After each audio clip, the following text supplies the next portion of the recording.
Welcome to Valuetizing. This is a podcast about experts and business owners creating an impact with their work. Do you know that 70% of service businesses struggle to justify their pricing to prospects? Our 60-minute marketing audit reveals how to position your expertise so clients see the value before discussing price. Meaning you can charge premium rates without constant price objections and hearing, I need to think about it. You can book a session for free in under 2 minutes. Just go to santiagophoenix.com and click on free marketing audit to learn more. So my guest today is Lisa Cukier.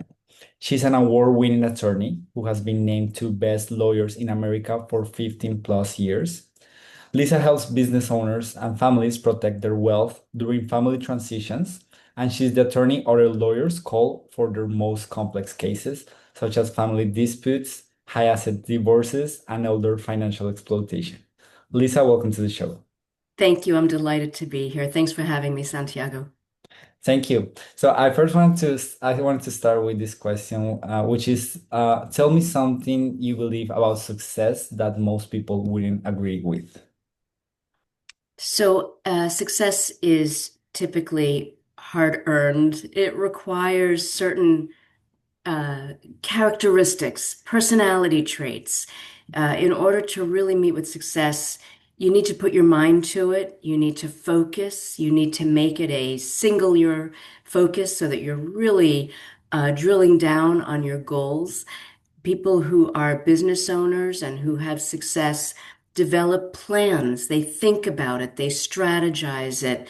When you're thinking about success, you really want to identify what success is and the road to get there. And so, whether it's a business owner, a lawyer, or a wealth manager, or anybody, a musician, an actor, anything, an athlete, it means that you dedicate yourself to meeting those goals and you identify a way to get there. You're not haphazard about it, you're intentional and deliberate and focused. Interesting. So I ask you this question because you are surrounded by a lot of successful people and also wealthy individuals. And what have you seen maybe that makes them successful over the long run? Because like some people have success for 6 weeks or something, but you're dealing with people who have like generational wealth, right? What do you see maybe that they do differently from other people or other families? Each generation is different. When you're dealing with generational wealth, each generation is different. But when you're working with the creator of the wealth, those individuals are highly focused and they may have very special skills that allow them to put all their energy into a goal. And they recognize their strengths. Their weaknesses may be in their blind spot, but sometimes that's a blessing in disguise because they shouldn't be held back. These creators of wealth, of big wealth, shouldn't be held back anyway. And so maybe it's a blessing that they only see their strengths to some extent. But they tend to have great strengths in the way of laser focus and hard work. I think it's a combination of ambition and perhaps anxiety. I got to do this. There's no option, to fail. That's not even an option. I'm going to do this. And it becomes a laser focus endeavor. Whereas the next generations are charged with the duty to steward the wealth and protect the wealth and to make it last for future generations and to not spend it all down at once. And that's hard. What happens is with the future generations is that they are raised in a situation, not always, but sometimes, where they are living in beautiful homes and they're taking wonderful vacations. And so when you grow up with great wealth, often, not always, but often there's a certain comfort that surrounds you. And so it's extra hard for the parents and for the children and the next generations to remember that they need to have a fire in their belly and that money doesn't grow on trees, you'll find that these families tell stories about the creator of wealth.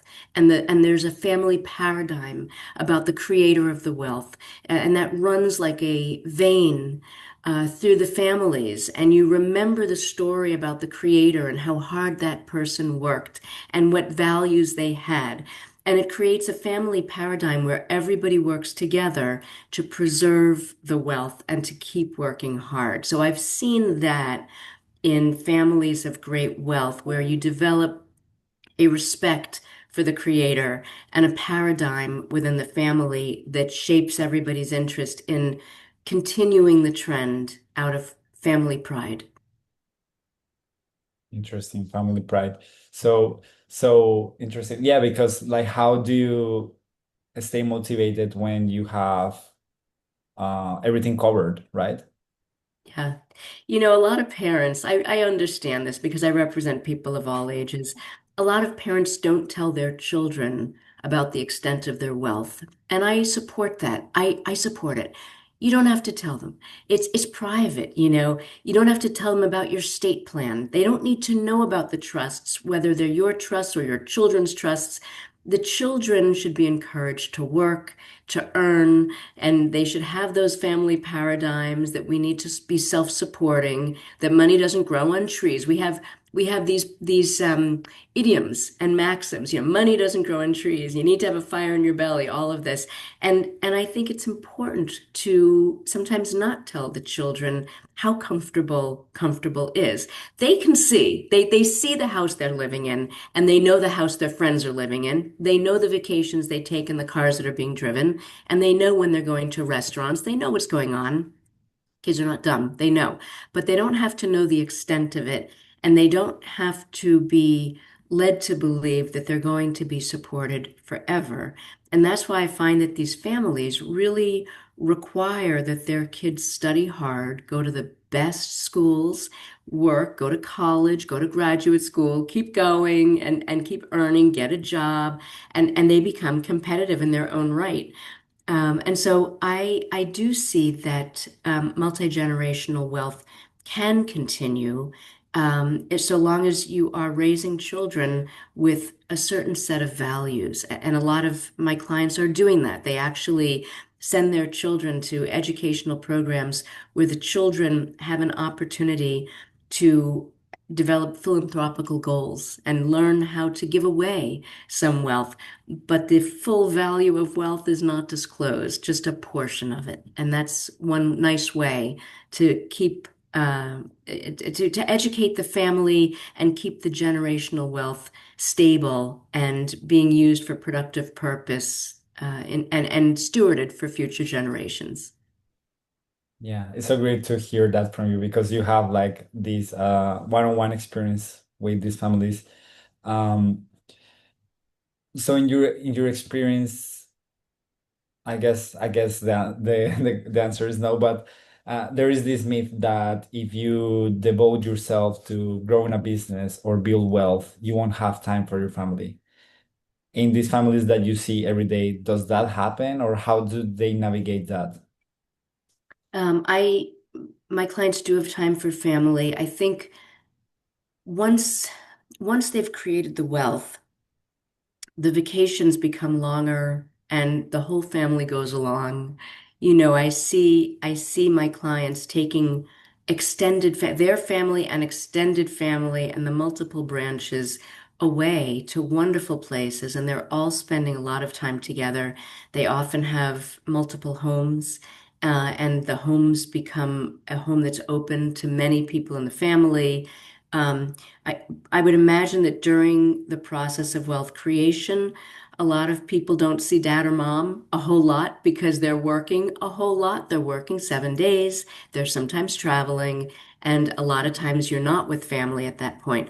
But once that wealth is created, I do see families spending time together in a beautiful and significant way. There are also a lot of clients of mine who have sold businesses, and once they sell the business, they're able to relax and live more. Sometimes I'll see somebody who has sold a business, who's had the joy of co-parenting in a real significant way because they sold a business early on. Some people don't do that. Some people work and won't sell until it's the very end, the very last day, and then maybe they've missed out on some family. But I think you see everything. You see everything with wealthy families, just as you see everything with families who are not wealthy. Some people prefer to work a lot and not be home. Some people need to work a lot and not be home. And other people are able to find a way to work from home or to make sure to take quality time with the family. So it's not the money, it's like the values that they have, they cultivate. Yes. Wow. And what personally draws you to this area of estate planning Yeah. and family law, all those wealth preservation, all those things? Yeah. So I thought that I would be a social worker. I never planned to be a lawyer. My plan was to be a social worker. I uh, always knew that that I had a ability to navigate people through challenging times. I always knew that. And I always knew that I could navigate crisis and navigate through systems. And so I thought, well, I'm meant to be a therapist. I'm meant to be a social worker. And I got my college degree. And right before I went to get a graduate degree in social work, two of my undergraduate teachers said to me, "You really ought to consider law school." I said, "Law school?" I never considered law school. That's not part of my plan. And they said, "Consider law school. You've got what it takes." So I thought, okay, I'll take the LSAT, the entry exam. So I took the LSAT. I did fine. Not great, but fine. And I Mhm. thought, all right, well, let me take a shot at applying to a couple schools and just see if I get in. I did. And so I thought, okay, if I can afford this, let me give it a shot. I could afford it. I went to law school. And I was working as a social worker at the time. And I actually had a lot of jobs at the time. I was doing many things at the time. It wasn't just social work, but I was working a lot. And I went to law school and graduated. I did fine. And I started to look for work and I started to work in the area of guardianship and conservatorship and family law and trusts and estates. And I found my calling. I realized that there are a lot of legal issues out there that people need help with that require navigation through rough times, navigation through challenging family controversies, navigation through family crises, navigation through disputes between various people and planning issues for estate planning, business planning, exit planning, all kinds of strategic planning. And I found my comfort and I it always keeps me thinking. I loved practicing law. I still love practicing law. And all of the soft skills that I thought would make me a decent social worker, I've brought with me to practice Really? law.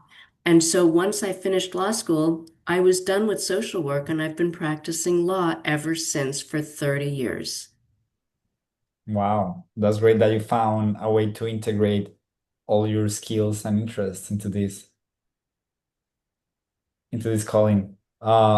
So nowadays, do you, I mean, do what as a partner of a law firm, do you have other responsibilities beyond like practicing law? Yes, I do. So I've got a team. I work with a team. It's not just me. Mhm. Our firm, Rubin and Rudman, has about 100 lawyers, and we are a full service firm in Boston, Massachusetts. We have a family law group, a trust and estate planning group, trust and estate litigation. We have an elder law group. We have a corporate group, intellectual property group, real estate, a wonderful real estate group. And we've got business litigation, business planning, business succession planning, and significant trust and taxation expertise. So it's a large group of very highly skilled, highly educated lawyers. And so, as a partner, I'm one of many partners. As a partner, my job, along with my other partners, is to make sure that we are providing the most responsive, sophisticated, high quality uh, services, legal services, and planning and support for our clients. And it goes beyond just handling a contract claim or just building a trust. It means that, if a client says, look, I am starting to get older and I need to move my business to somebody else, help me transition it. We'll help transition it, maybe to the next generation. Or with business succession planning, we might help with a merger or an acquisition or a buy, sell.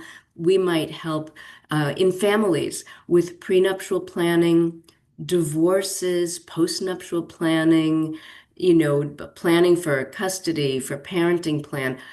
We might handle financial exploitation cases or elder law planning and transitioning people from one area of life to the next generationally. So we do all of this and our clients stay with us for years and generations. And so as a partner, one of my responsibilities is to really maintain relationship with my clients. There may be other people who are handling the day-to-day legal work, but my job, one of my responsibilities, in addition to practicing law, is managing relationship. And my job is to make my clients feel heard, comfortable, and with needs met. I can mobilize a team. I can jump in and out as needed. I can make sure that the price that we're charging is commensurate to the service that we're rendering and that nobody's overcharging. I can make sure that the client feels very heard and valued and that they have value from us. And so as a partner, my job is to make sure to balance all of this, balance the law firm's financial needs and the client's needs and the team, the legal team, they have needs too, as do the many non-legal professionals. And so we partners have to make sure that everybody is comfortable and that we work like a team seamlessly, looking after a lot of different interests. And it's wonderful. It's poetry. When you do it the way that we do it at Rubin and Rudman, it's poetry. Wow. So you really become like strategic partners of your clients. Absolutely. Through and through, from one issue to the next for life. Well, how did you earn this reputation of solving like complicated cases and unsolvable cases? I read that. I, I've seen that said, and I'm honored. I'm actually humbled and honored. People do tell me that I can solve the unresolvable. I'll tell you how that happens. Um, the team knows. Uh, I I am creative. Even in law school, you're taught to fit between lines, and I don't always fit between the lines. I know the rules, I don't always fit, and I never fit. Even as a teenager, I was always a little out of bounds, and I always understood the boundaries, and I was always creative in my approach to everything, and I still am. And I understand the rules, but I like to see if there's a solution that involves soft skills and not hard law. And if I can bring it together, that's great. And so the team that's working on the case has the job of understanding the hard law and keeping everything within bounds. And my job is to see if we can push a little bit on this side, a little on that side, see if I can resolve a matter by understanding what matters most to somebody, which might have nothing to do with the law. For example, I once had a estate litigation claim and we just couldn't settle it. And I was really questioning why couldn't we settle this? Our client already had better than what he would have had in his best day in court. What is it that you want? You can't do better. And he said, I want my grandmother's silver tureen. I said, what? What's a silver tureen? Apparently, his grandmother had a piece of silver that was on the table every Thanksgiving. I don't know if it was a gravy boat. I don't even know what a tureen is, but there was this one piece of silver that he really wanted. And when I finally figured out what he wanted, I settled the case. I was like, all right, I'm going to get you that tureen. Wow. And it had nothing to do with the law. It had to do with listening to what the client needed. Because here we're all trying to settle and figure out, as a legal matter, who gets tangibles, who gets assets, who gets real estate, who gets bank accounts, and all of this, and how you divide it, and what the percentages are. And we all have our calculators pulled out, and we've got our statutes pulled out, and the case settled with a silver tureen. So, sometimes you need to listen to the clients and understand what they need. And it may not be about the law. Sometimes people need to be heard. And so that is where my value is. And that's why sometimes I can solve what is called the unresolvable. Everything is solvable. Everything is. Nothing's unresolvable. And that's also attitude, and that's part of my attitude. We'll find a way to solve for your problem, and we will fix it. We are all legal technicians, and we are going to fix the problem that you come to us with. We're going to make it better. But to make it better, I need to hear really carefully to what's said, but also to what's not said.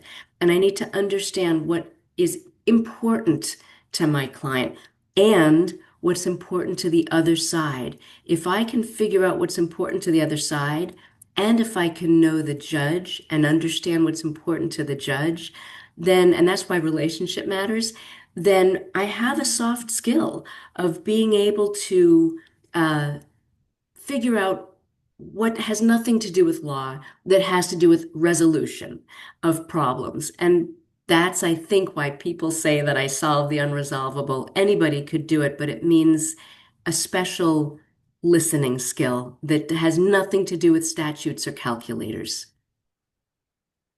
Yeah, but it looks like it happens because you are focused on the human element behind the law. Yeah, it's the social work in me. I think that's what it Yeah. is. It's what drove me into this in the first place. Yeah, but I think it's very relevant not only for lawyers but for all like service-based professionals because right now with AI, for example, artificial intelligence, for example, a lot of people are worried like no, AI is going to be able to write state documents, for example.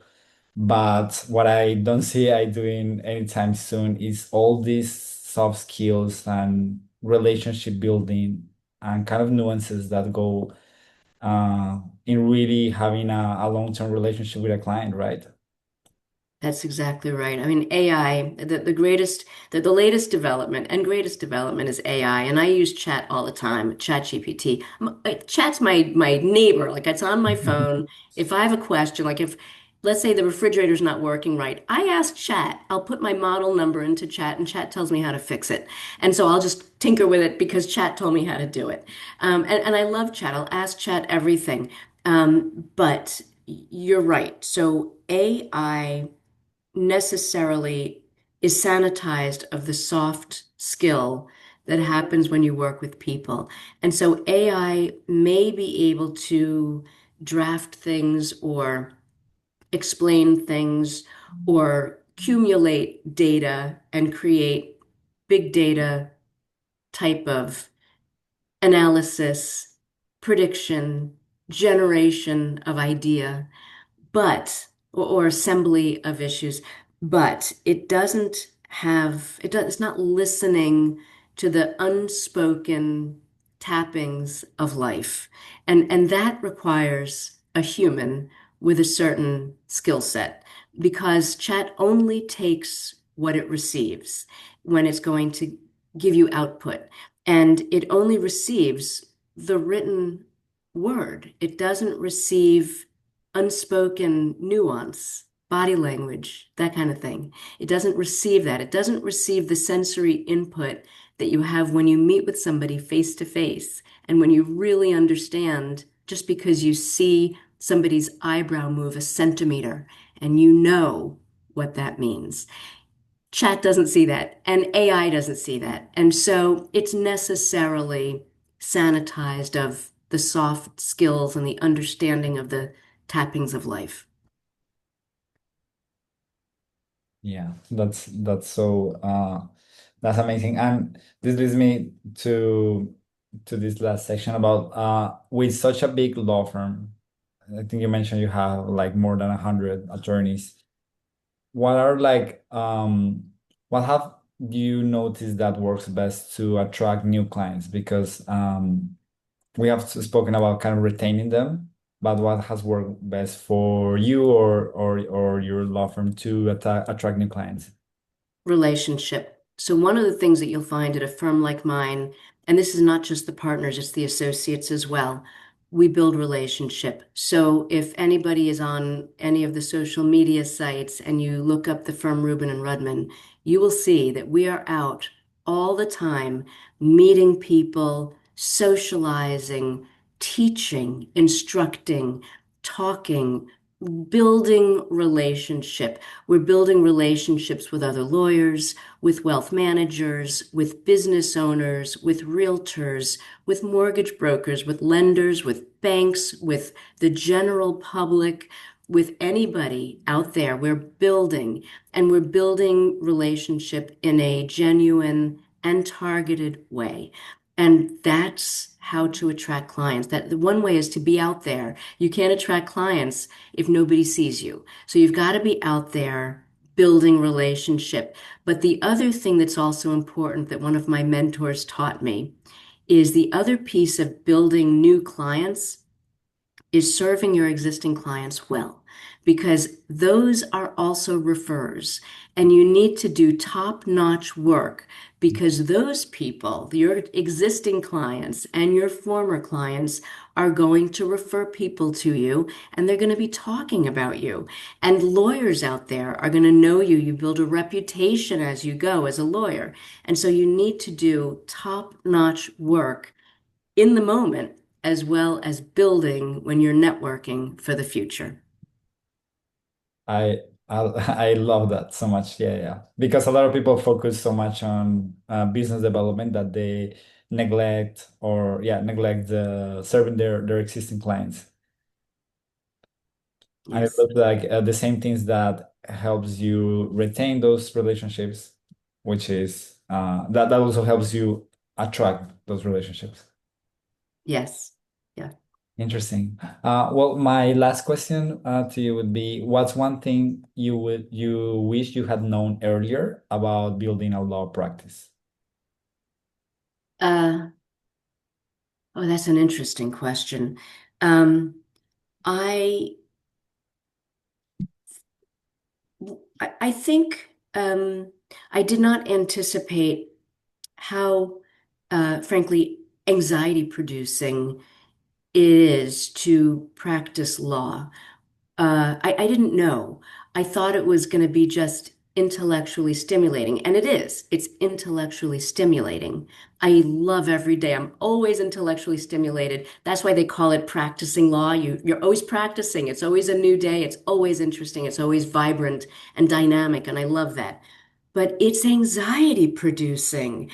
You know, you're going to trial or you're dealing with clients who are at they're the most upset. You know, if you're going through a divorce or you're having a business dispute or a family dispute or somebody is financially exploiting a relative, it makes your clients really upset and they're really at their worst. They may be wonderful people at their absolute worst. And as lawyers, we need to really engage with them, with their pain, with their anxiety, and with their problems. We need to own them, know them intimately, and fix them. It's anxiety producing. And I don't think I appreciated as a law student that you really need to have a lot of great colleagues when you do this. Like, I don't know how solo practitioners do it. I love that I've got colleagues. Just yesterday, we got a court decision, a bunch that we had to talk about. I got a phone, we all read it on our computers, and suddenly the phone started to ring. We all talked about it and we talked about our next steps and we were able to laugh and enjoy and the stress disappeared. And so the practice of law, especially family law, trust and estates, fiduciary litigation, family member litigation, all of this, it's anxiety producing. You're in a huge position of responsibility for people's most important aspects of their lives. But if you have great colleagues, you can pick up the phone or walk into their office and you can talk about it and laugh about it, have fun with it, and think intellectually about it.